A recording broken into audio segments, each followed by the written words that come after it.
अयोध्या के राम मंदिर चढ़ावा चोरी और कथित गबन मामले में एक बड़ा कानूनी अपडेट सामने आया है। एक तरफ सुप्रीम कोर्ट ने इस मामले में तुरंत सुनवाई से इनकार कर दिया है, वहीं दूसरी तरफ चढ़ावा केस के आरोपियों की वीडियो कॉन्फ्रेंसिंग के जरिए सुनवाई हुई, जहां से सभी आरोपियों को 14 दिन की न्यायिक हिरासत में भेज दिया गया। आरोपियों के वकील हंगामा कर रहे थे और इसी वजह से वीडियो कॉन्फ्रेंसिंग के जरिए ये पेशी की गई। इससे पहले सुप्रीम कोर्ट ने इस मामले की तुरंत सुनवाई से इनकार कर दिया था। कोर्ट ने साफ पूछा था कि इस मामले में इतनी जल्दबाजी किस बात की है। अब इस याचिका पर सुनवाई कोर्ट की छुट्टियां खत्म होने के बाद होंगी। आइए आसान भाषा में समझते हैं कि पूरा मामला क्या है और अब तक क्या क्या हुआ। सबसे पहले बात करते हैं याचिका की। राम जन्मभूमि ट्रस्ट पर मंदिर में आए चढ़ावे और दान की राशि के गलत इस्तेमाल के आरोप लगाए गए हैं। इन्हीं आरोपों को लेकर सुप्रीम कोर्ट में एक याचिका दाखिल की गई है।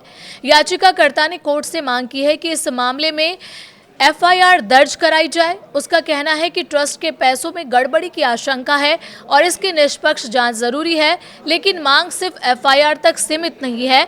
याचिकाकर्ता चाहते हैं कि इस पूरे मामले की जांच एक विशेष जांच दल यानी एसआईटी करे। इस टीम की अगुवाई सीबीआई का एक अधिकारी करे और पूरी जांच सुप्रीम कोर्ट की निगरानी में हो। साथ ही उन्होंने ये भी मांग की है कि जांच के लिए एक तय सीमा तय की जाए ताकि मामला लंबे समय तक लटका न रहे। जब ये याचिका सुप्रीम कोर्ट के सामने आई तब याचिकाकर्ता ने तत्काल सुनवाई की मांग की, लेकिन सुप्रीम कोर्ट ने इसे अपील को स्वीकार नहीं किया। कोर्ट ने सीधा सवाल किया कि इस मामले में इतनी जल्दी किस बात की है। अदालत को ऐसा कोई विशेष कारण नहीं दिखा जिसकी वजह से इस याचिका पर तुरंत सुनवाई की जाए। इसके बाद सुप्रीम कोर्ट ने कहा कि इस मामले की सुनवाई अब कोर्ट की छुट्टियां खत्म होने के बाद ही की जाएगी, यानी फिलहाल इस याचिका पर कोई अंतरिम आदेश नहीं दिया जाएगा। उधर इस मामले में एक और बड़ा घटनाक्रम सामने आया। फैजाबाद बार एसोसिएशन ने एक बड़ा फैसला लेते हुए घोषणा की है कि राम मंदिर चढ़ावा चोरी मामले के आरोपियों का केस एसोसिएशन का कोई भी सदस्य नहीं लड़ेगा। इतना ही नहीं, एसोसिएशन ने यह भी कहा है कि अगर कोई सदस्य आरोपियों की तरफ से पैरवी करता है तो उस पर 5 लाख रुपए का जुर्माना लगाया जा सकता है। इसके अलावा ऐसे वकील की एसोसिएशन की सदस्यता भी रद्द की जा सकती है।